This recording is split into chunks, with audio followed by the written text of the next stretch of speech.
Hi, you're listening to Boggy Talk, Faith Conversations in the Mud, a resource of Church on Bayshore. Boggy Talk is recorded on Boggy Bayou in Niceville, Florida, and is hosted by Justin Wyatt and James Ross, pastors at Church on Bayshore. We typically want every matter of faith and life to have crystal clear answers, but it isn't always that easy. This podcast digs in to help Christians think with a kingdom mentality about topics that sometimes get muddy and bog us down. So let's dive in. Well, hey, and welcome to Boggy Talk. Thanks for joining us for week 4 on the series on fear. We are thankful you've joined us. I'm joined by James Ross, faithful co-host. I like that. I like that. Ross. Yeah, how you doing, buddy? Will you start introducing me like that every Sunday? Every Sunday. We're going to skip the sermon bumper. I'm like, no, give it up for James Ross. and people would just be like, what? We know him. He's just a dude. That's really stupid. Why'd you do that? Anyway. So. You doing all right? I am well. Late September, man. I know. It's going to be October. Last week we did. Do you remember? It was... Do you remember? The 21st night of September. Yeah, we didn't even say it last week, and then we remembered afterwards. Yeah, you have to look back on it, right? And reflecting on. Yeah, yes, remembering. That's right, remembering it. So I do remember. And last week we talked about... What did we talk about? Mass. Yeah, so, and then this week we're diving in again, a little heavier topic today, talking about another fear. Really based this series off of things that, kids are afraid of and how those things really translate into things we're still afraid of as adults. And today we're talking about monsters. So before we get serious, any monsters you were afraid of when you were a child? I picture you with the same size head, just so you know, when you're a child. Just a little body. Yes. It's funny. Like, so when I was, preschool age, didn't go to preschool. My mom was a teacher. And so she would drop us off at someone's house who was near the school where she taught, someone that she knew. And there were a few of us who stayed there. And at nap time, I remember distinctly waking up a couple of times at nap time, and seeing this thing in the doorway. And it was this monster looking cape, red face. And then in a different... Wait, who was your mom letting you stay with? I don't know. We called her Meemaw. She was this sweet family, And then this is how a 2020 episode. I know, right? And then another room that I would take a nap in. I remember one time waking up and seeing this cloak. It was like a cloak. I couldn't see the face. And so it was so real, and I think I was probably dreaming, but it was so real that it's crazy because I don't know how old I was exactly, but it was before kindergarten. So it's you also had an older brother, so he could have been. It could have been, yeah. But he was at school, so I was during the school day. But I remember, I can still see those things. As it was a long time ago. So man. Those were, and then just we used to just get freaked out watching TV shows with serial killers and my parents kind of let me watch everything. So I was watching Friday the 13th when I was a little kid. I didn't. I wasn't really into Nightmare on Elm Street too much. I did learn that from all those things that premarital sex leads to getting murdered. That basically all those movies. So don't do those. Yeah. So I guess a Christian, Joshua Harris probably was behind those movies. But anyway, that was always who got killed first. Right. Those things were so predictable too. Those movies. They were. So, but I mean, I remember. I would say it's the more serious, the serial killer things that kind of freaked me out, monsters, not like Boogeyman. We were talking about Unsolved Mysteries with that show. I can still hear the theme music. Stack. Yeah. Do, do, do, do, do. And I still remember sitting in the living room and there was the porch door was right there, thinking as I'm watching this, that person that they're talking about who's still at large is looking in my window, watching me watch this about them. And how many churches, back then they didn't really do sermon series as much. How many churches would have done Unsolved Mysteries as a sermon series? But back then, it's so funny. But back then they would have been solved mysteries because that's right. Everything was so. That's true. Yeah, that's a great point. It couldn't be the same. They had to make a spin on it. So that's right. And there probably would have been T-shirts. Counterculture. Yeah, you're right. There would have been T-shirts about it, and they would have looked terrible. But monsters are kids are afraid. Even, as adults, we kind of still don't necessarily love those things. But we're talking today as adults, monsters that we deal with. And these are, what we mean by this, these are real people who are monster-like in their actions, whether it's a toxic person or an adult bully or someone who is abusive. We have, different examples, but that's what we're talking about today. So it's a little heavier because this involves real hurt, real experiences. And what do we do with all this? Yeah. Well, definitely, I think, if we just kind of walk our way up through, our stages of life, there are children who experience, they're not obviously probably not listening or watching this, but who experience monsters, real monsters, the extreme cases are the serial killers and the, predators, but there's also, certainly pedophilia that goes on. There's also just abusiveness that goes on from a family member or coach, and there's maybe not, direct abuse sometimes as much as there's just subtle, abuse where children are demeaned and devalued and disrespected. And so I think that, for me, as I look back, I certainly had adults who I had some proximity to, who I felt uncomfortable around. And I know that a lot of our listeners, they've felt that as well. Experience this real. And then you kind of going forward, we talk about like stage of life, middle school, high school, and just there's some toxic things that go on and not just in schools, but even just in peer groups. So it's not that your kids would be exempt if they're not in school because this happens, but there's toxic elements of peer relationships and people who are manipulative, and then also older people who direct it towards middle school, high school age. And I think that's hard to navigate, for me, because my kids, if they're, well, they could be on the other end of it too, but, if they're being kind of manipulated or treated poorly by, another kid, it's like, okay, well, in a small town, their parents, and why is this kid acting this way? And you wish you could just talk about it, but then people don't necessarily. People don't like to be open about that. Hey, my kid is a jerk, or whatever it might be. And what's going on there. And even with my kids, like what's going on. If I don't know the parents, what's going on in that kid's house, like that's kind of tricky to navigate. But certainly we don't want our children to be okay with being treated in such a way. Yeah. And I think that's a challenge because our kids have to, in order for them to share anything with us or for us to know or for us to ask the right question, they have to recognize it. And we have to really help our kids understand. And I can think back to some conversations with our kids and like, this kid said this. And we were like, and as a parent, you don't want to overreact in the moment because then that can teach your kid like that it's not safe to tell my parents things. But like being like, oh, well, why do you think, and trying to help them recognize why maybe that person said this and why that's not okay and why it's not okay to treat people this specific way, and thinking like, well, how did that make you feel? And what did you recognize? And hey, that's not okay for them to talk to you that way. And, and here's what you need to say. And then to see them walk in that. So part of it is we have to give our kids the language and teach them like, what are healthy boundaries? Because I think we assume, I think it's easier. I think maybe it's probably easier to do in our community where it's Niceville and everyone assumes that everyone's nice. And, but it's just easy to assume that our kids are all fine. Like they can go do whatever, but it's like, even in the church and even with church kids, this kind of stuff can happen, And so we can't just assume, and even just because I'm friends with their parents, we can't assume these things. And in the same way, like they shouldn't assume that my kids are going to be. And I think it's like two layers. Like one is there are kids who are, for whatever reason, just displaying some dangerous, destructive, devaluing behaviors that if your kid has a close relationship with them, they're going to be affected. And there's also kids are working out, like, how they're learning how to not devalue people, how to not take from people.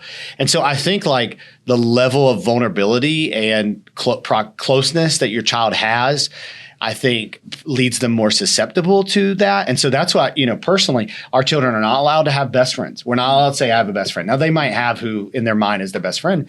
And our kids legitimately are not allowed to date. They're not going to be allowed to date. They can have a close boy and girl friend, and I know what's going on, but they're not like until they're probably out of high school, honestly, because that just protects them from that vulnerability. Again, that I understand. My oldest is only about to turn 13, so like navigating that is trickier, than me saying that in a 1 minute sentence. But I do, like, our children understand, like, you don't know how to regulate and identify those. And there's so much like in that age, and then even moving forward in age to young adulthood, there's so much like in dating relationships specifically, there's like, you're still forming your identity and who you are. And there's so much like, and even if it's a healthy relationship, you're kind of like, I want to be this because that's what they want me to be. Yeah. And that's just not it's hard to navigate. And, there's not necessarily strict rules about, what's about ages and stuff, but it's like, you have to be aware as a parent what's going on and help your kids navigate that. And as they get older, like you talk about dating relationships and moving towards marriage, this can, like, we're not talking about like, hey, I went on a date with someone and then they had this weird tick and I just can't, like the funny, we're talking about like, seriously, they're a loud eater. Because my wife still married me, even though I'm a loud eater. But apparently. It's like, there are behaviors like a little bitter about that. Recognize that, this is unhealthy behavior. They're pulling you away from this, they're pulling you away from your friends, or you feel like you have to be different around them, or always have to make them happy. Those are dangerous. Those are signs and symptoms of if it's not happening now, of toxic behaviors that are to come. Yeah, so we're talking where I've seen this honestly. So you watch a 2020 special, a Dateline special. I'm using an extreme example, and they're like, who murdered Janine? And it's like her husband. I mean, like almost always, like, or who murdered Chris? It's Janine did. His wife. Like, so. No offense to Chris or Janine. Yeah, that's right. So I know some Chris's. I don't know if I know. Yeah, I do. I know both. I wasn't thinking of you. But like, so let's take what we can learn from this extreme example and see like the greatest possibility that somebody is going to hurt you and treat you, like a monster is going to come in your marriage. And yet we're often so flippant about entering into those relationships. And like you said, like we really need to figure out like, who we are, because in a marriage, there is like vulnerability and we are shaping each other. But if you marry someone whose intentions are not, and they may not even see it, whose intentions are in no way you and your relationship with Christ and what is good for you, then they're just going to take from you. And they might even abuse the Bible to try and take from you. And so you really need premarital counseling. You really need believers speaking into your life. You really need to go slow. Yeah. People ahead of you, mentors, accountability, all those things. Yeah. Because, and like, just, like just saying to women right now, like if dude is a believer, but he won't stop sleeping with you, or he wants to live with you and he won't just like sort out who you are to get married, he ain't trying to follow Jesus in your marriage. Like, I'm sorry, like other things are getting in the way and you don't know where he is. And, don't expect them to automatically be a Christ-centered, God-fearing husband or wife in a year or two, or when kids come. Like, I know that sometimes God does that and you've seen those stories, but like, just don't bank on that. And I'm just telling you that who you're marrying is often on their best behavior to appease to you until you get married and once they have you. So anyway, rant over. Yes, that is, I can agree with those observations. Yeah. And so moving forward, and then just people in general. So as adults, you have relationships, you have, whether it's a coworker, whether it's people in the community, neighbors, friends, family members, and even people in the church that can be hard to deal with. And then we're not just talking about like people who maybe rub you the wrong way personality wise. I mean, that is a small piece of it. We're talking about people who legitimately can be toxic, who can be monstrous to deal with. We did in season 1 of Boggy Talk, we did a series on dealing with difficult people. You can go back and listen to some of that, just some practical ways to deal with difficult people. I mean, this is really kind of even taking that a step further, people who are toxic or even bullies. And they exist also, not just out there, but in the church as well. Yeah, for sure. Yeah. I actually read a book called Antagonist in the church, and it really deals with people that just, for whatever reason, they are just unreasonable, and they're just going to cause problems, and really diffusing, those situations, separating yourself from those situations.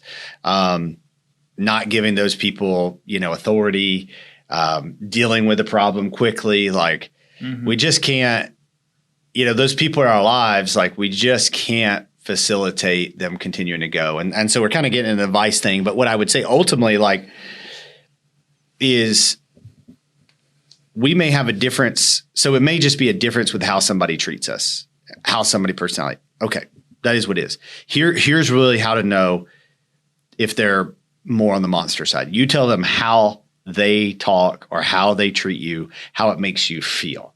And if there's no response to that, there's no empathy, there's no seeking to fix things. I don't mean like instantly, because, sometimes that takes some time.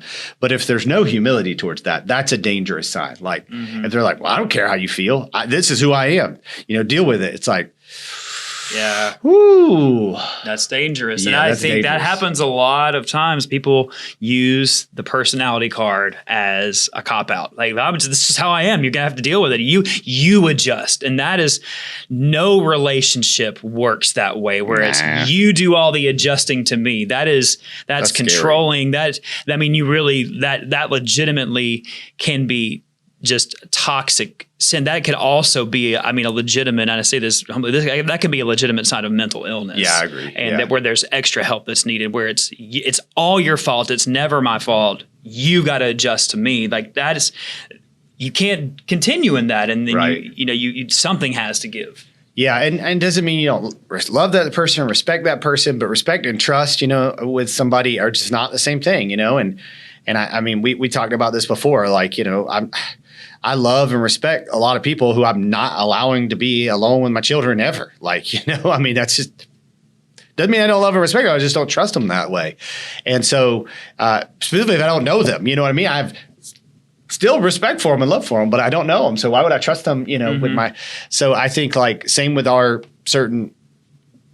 friendship, like it doesn't mean we don't love them or respect them, but there's certain behaviors that we can't trust them, we just can't trust them. And those are scary things, which you're talking about. And I think like this is where we as believers, we really need to be looking out for people, because there are people who on the opposite end of that tend to have a victim mentality. And I don't mean that by like always playing the victim, but I mean like they just end up being in these relationships where they are the victim and they are taken advantage of. And believers really need to care about those people. Care and at times intervene. Yeah, intervene. Like say, hey, this is what's happening. And, like a lot of that gets rooted in there's always like issues there's always the reason behind the behaviors and the reasons behind that. And someone who finds themselves constantly being the victim. And I say that like constantly even seeking out ways to be the victim, or not even seeking out, but just constantly in situations where they are, it's probably rooted in something else so that needs to be dealt with. I think probably in a counseling situation where it's helping, professionally like dive into why is this continue to happen? That's something I've taken very seriously in this church and in the last church. There's been people who I've been told, hey, so-and-so made me uncomfortable, or, examples in this church where it's like, for years, this person made multiple people uncomfortable. I'm like, okay, we're going to talk to them. Yeah. Because it's worth the protection of others. Yeah. Maybe they don't realize it. Yeah. Or maybe they're going to get mad and defensive and leave. But you know what? Hey, God said shepherd, my exactly. church. Like, and that's a great point. So you're gonna talk to them. Why? Why are you gonna talk to them? Because it's important. I think some people would say, "Oh, that's just so and so and the way they are." But if there's even if there's just one person who says they make me uncomfortable, it's worth it. But especially when there's many people, and like you said, maybe generous explanation is they are clueless. Okay, right. So. But this is an opportunity to say, hey, this is an opportunity for correction. Others, they are aware of it, right, and they don't care. Yeah. And maybe they're clueless and they're made aware and they changed. Great. Then that's successful. But if they're unaware, or they are aware, and they aren't going to change, then that gets into specific, like we talk about church discipline, and we talk about multi counsel, people going to them, leaders of the church getting involved. it's worth having that conversation because it's worth protecting people. That's right. Yeah. And if we're given any position of leadership, where that's if we're an adult and there are children around, if we're in a leadership position at work or school or, the church, I mean, we need to say, hey, part of what my role is protecting those people around me. And obviously, if you're over that, if you're like looking for a fight, then you might be the monster in a leadership position, but like certainly if people voice those concerns, the conversations you have, I truly have never met a person who has been approached with a situation about, hey, you've made people feel uncomfortable, how you say things, how you talk, whatever, who was genuinely humble that didn't respond. Yeah. So because that's and I would say 9 times out of 10, it's like, oh my gosh. Yeah. And they feel bad, an idiot, like all that. And they might leave because, shame or whatever, and you try to walk them through that. But legitimately, some people have gotten mad at me and I'm like, they were not humble. They were not humble. Yeah. So let's talk about what we do. How do we, get involved? How do we engage? How do we intervene if needed? There's some practical ways we can do that, and we talk about that, specifically with different people groups who may be more vulnerable. As a church, part of our missions and community outreach strategy is we've organized, really identified. The Scripture identifies 4 people groups who are vulnerable, who are naturally vulnerable, and so we in our missions team we call these the 1910 and 127 ministries. And the 127 is from James 127, talks about orphans and widows.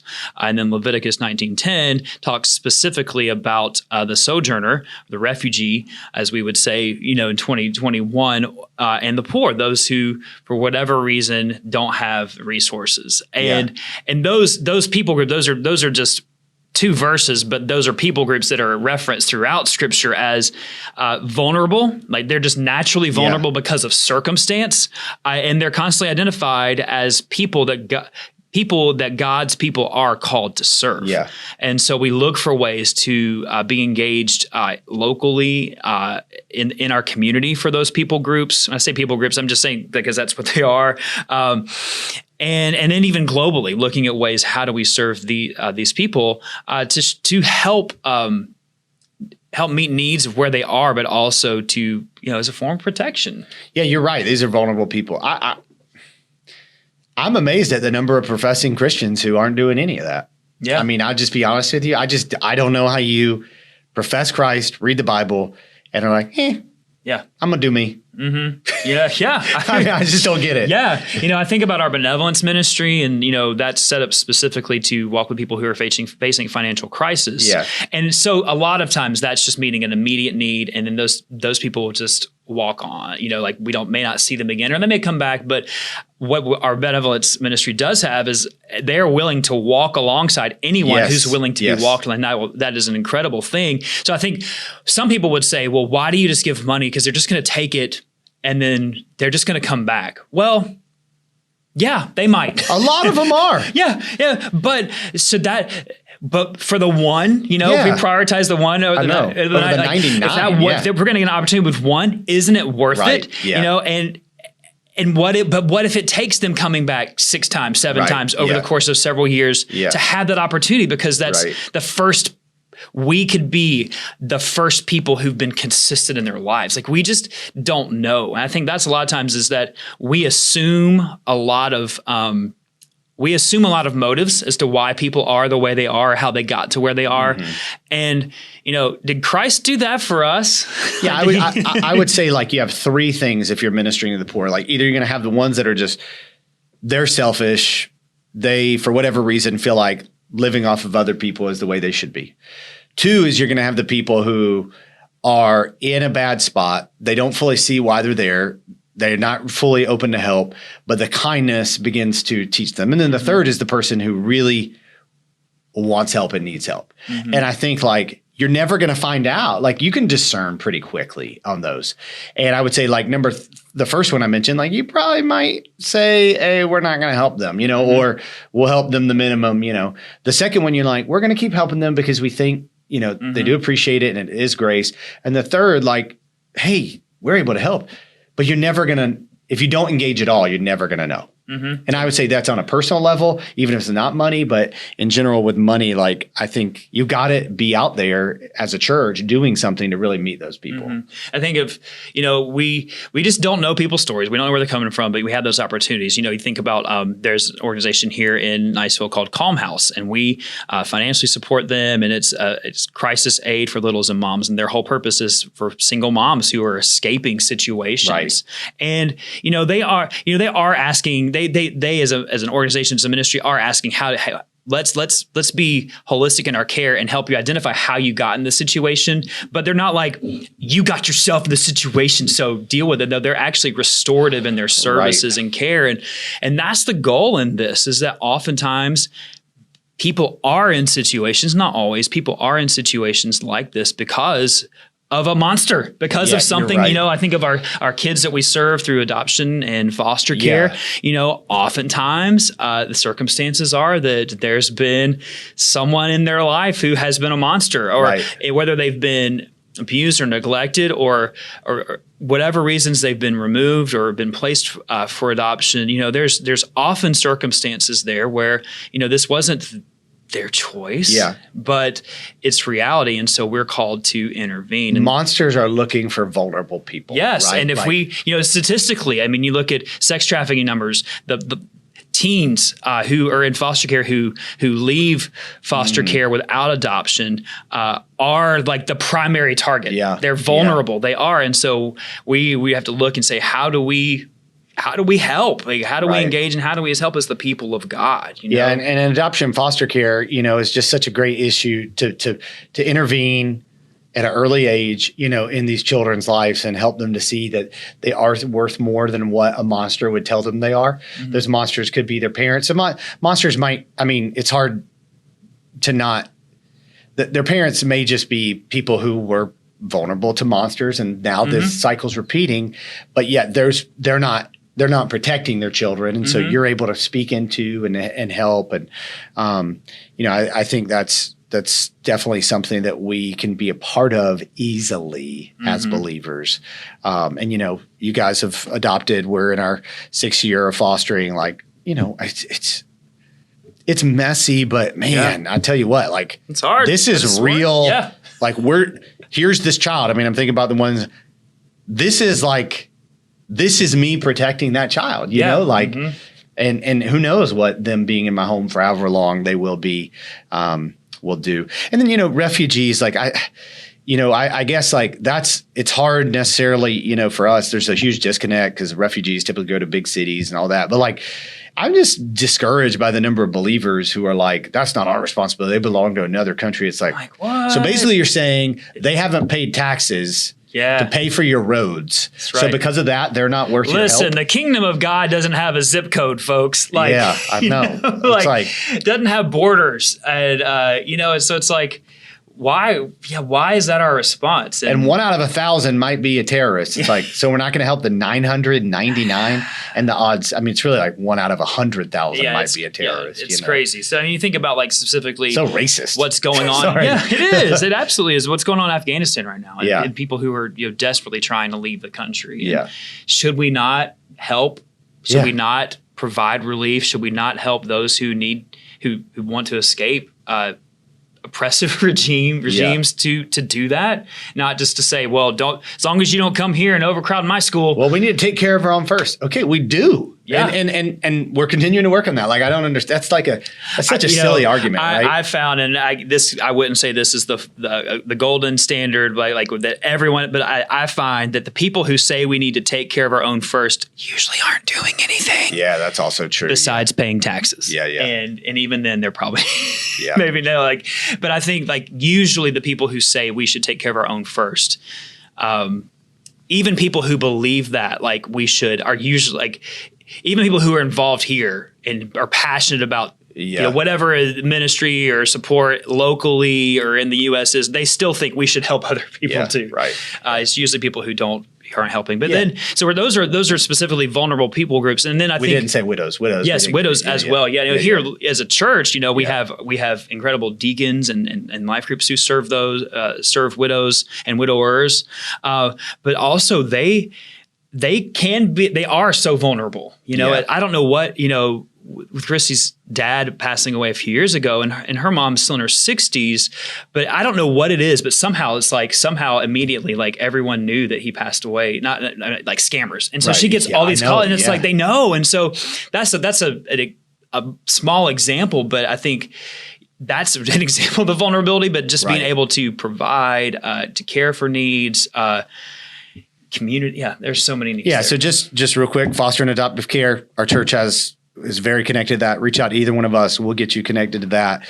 Refugees, I'd say Send Relief is a great organization. I know you were talking about the other day to give to and to see the kinds of things that they are doing. The poor, again, this church has a benevolent ministry where we're very engaged. Calm House is a great example of people who are in need. And then widows, I know our senior adult minister, Bob, would love to incorporate specifically some of our younger families and ministry to our older adults. Yeah. And he has priority to care for our widows even more. And so in addition to what our deacons are doing, please reach out. There are 4 ways you can get directly connected in what we're doing. So, yeah, I think too, just going back to the big picture of, if you're in a situation where, you're dealing with a monster, like, what do you do? Because I think like you're at a situation, relationship, what do you do? I would say, reach out. Yes. Reach out for help, whether that's, a friend, someone in life group, one of us, a pastor, a counselor. You can't. Yeah. Like you can't change people.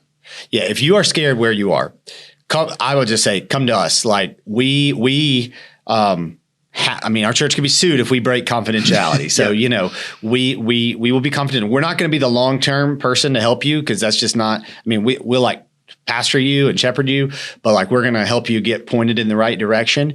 I would say even if you're like, maybe it's me, maybe I'm crazy, but I feel this way at home, like come and talk to one of our staff members. Maybe you have other people, that's great. But I'm just saying if you don't have anybody like, and we think, oh, you're making it like we're not going to think you're dumb for coming to us and telling us like, this is how he makes me feel or she makes me feel or my parents make me feel. Like, it's okay. Like, let's flesh that out. Like, we're here for you. I just want you to know that. So, absolutely. So, this is serious. It's a serious and heavy thing. So you can't, no one can handle this alone. So please reach out. We are happy to help and walk with you. And that's what I think that's what Jesus did. Like, broken people. It goes back to what you said in the sermon.